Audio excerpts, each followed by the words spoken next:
It's October in the Willamette Valley, and harvest has finally arrived at Winderlea. It's been a long, hot summer, and harvest time is finally here. The fruit is ripened and ready to be picked. About, 2 or 3 weeks before we expect harvest, we'll start sampling the vineyard. We'll take a randomized sample of berries from the vineyard, and we'll take that down to the winery, and we have a lab in the winery, and we'll test it for sugar, which we call bricks, pH, and TA, so measures of acidity. And Don and I like wines that are higher in acidity, so we pick for natural acidity, but we're also looking for physiological characteristics. So are the skins starting to soften? Is the pulp starting to separate from the skins? And are the seeds browning?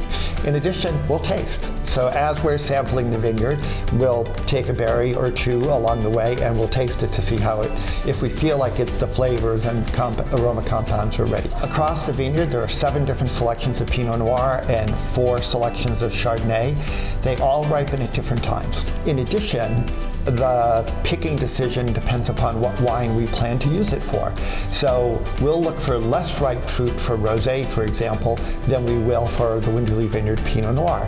Because rosé, we want to be light and fresh and enjoyable young. We don't want it to have a lot of phenolic aroma, flavor, tannin compounds in the wine. So that's what will help determine when we make those decisions. Usually, harvest occurs early to mid-September, but this year, the weather has been a bit unusual here in the Willamette Valley.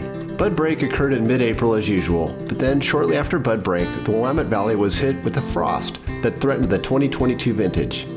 Most vineyards in the valley expected to lose about 20% of their crop.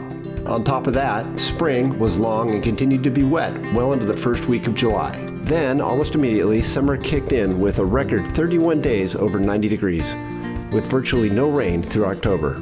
Fortunately, in the end, most vineyards ended up with an average amount of fruit for harvest. In 2022, we had bud break about the middle of April, but because of those rains, flowering was delayed, and because it was raining during flowering, it reduced yields as well, and so that was one of the things, in addition to the frost, that had us worried about how much fruit we might actually bring in at harvest. So the delayed flowering actually pushed harvest out a week or two from what we would have normally expected with an April 12th bud break.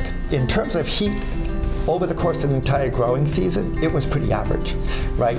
But those 31 days of 90-degree temperatures in July and August were at the sort of peak part of the growing season, right? And so they had a very positive effect generally on the vintage. Happily, that warm weather stayed with us through September and into October, so the fruit was able to ripen perfectly. What you want is a lot of long, slow hang time so that the fruit gets ripe, but that the fruit maintains its acidity. It's 6:30 a.m. on Friday, October 7th at Winderlea Vineyard, and as the sun slowly starts to rise, our harvest stewards continue to arrive. Several members of Winderlea's harvest team have already been hard at work for some time, prepping for the busy day ahead. There's much to be done. The tractors are hustling about, strategically placing quarter-ton bins and sorting tables around the vineyard, waiting in preparation for the hard work ahead. Time is of the essence. The picking window starts promptly at 7 a.m. and will only last for a few hours. The vineyard stewards arrive just before daybreak, and the first thing they do is they stretch. One of the things that we've gotten so much smarter about on our harvest days is making sure that the crew is as healthy as possible. And so the crews take this seriously. The days for picking are typically 3 to 4 hours, and the best time to pick is first thing in the morning. You want to pick when the grapes are cold and the grapes can stay cool, because as they warm up during the day and they get picked and they get placed into the quarter-ton bins, you don't want fermentation to start. So if the bins start warming up, you can sort of accidentally start kicking off fermentation. It's now 7 a.m. on the nose, and our harvest stewards are heading into the vineyard to start another busy day of harvesting. In all, it will take 33 people to bring in the harvest this morning, 23 pickers, 8 sorters, and 2 tractor operators. Picking is the hardest work that's done in the vineyard. Most of you have probably seen our vineyard or have seen the vineyards in the Willamette Valley. They're not flat. Our vineyards are on hillsides, and they're pretty steep. and we pick by hand. So each vineyard steward goes out with a very sharp pair of clippers, 2 5-gallon buckets, and they start picking. And then they are running those buckets up to the top of the rows or down to the bottom of the rows to then be dumped onto a sorting table that we attach to our quarter-ton bins. Sorting the fruit is a critical part of the winemaking process. It directly affects the final quality of the wine. Even though the picking team is doing the initial sorting of the fruit while they're harvesting, there's a second round of sorting that occurs at the sorting table located at the end of the rows. These tables are usually handled by Bill and Donna and a small team of enologists. Winderlea is pretty particular about sorting. We work with a great vineyard management company, Results Partners, and they've actually developed these special sorting tables that we use in the vineyard that we attach to our quarter-ton bins so that we can do a very good sort in the vineyard before the fruit ever gets to the winery, where typically most of the sorting had been done in the past. So when I think about it, the first person who is making a decision about what gets picked is our vineyard steward. So they are evaluating every cluster before they drop it into their bucket.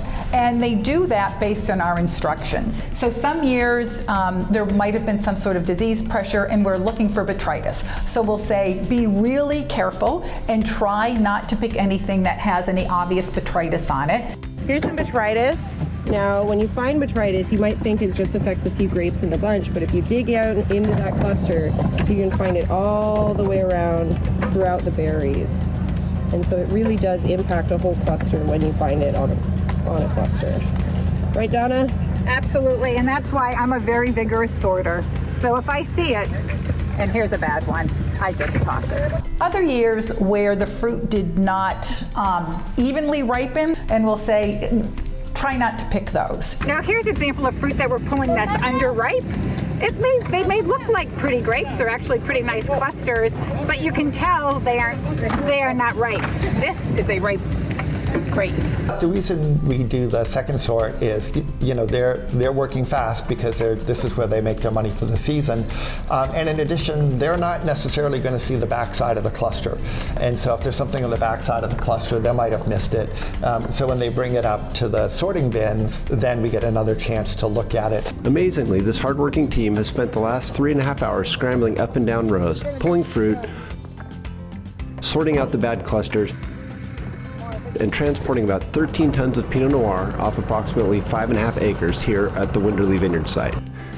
In all, over the next 4 days, the crew will harvest all 18 acres on this site, yielding about 27.5 tons of fruit, all to be delivered to our winery in McMinnville. So the hard work of our vineyard stewards is coming to an end. All this fruit is now in the hands of our winemaking team. Now it's time to start making the 2022 wines.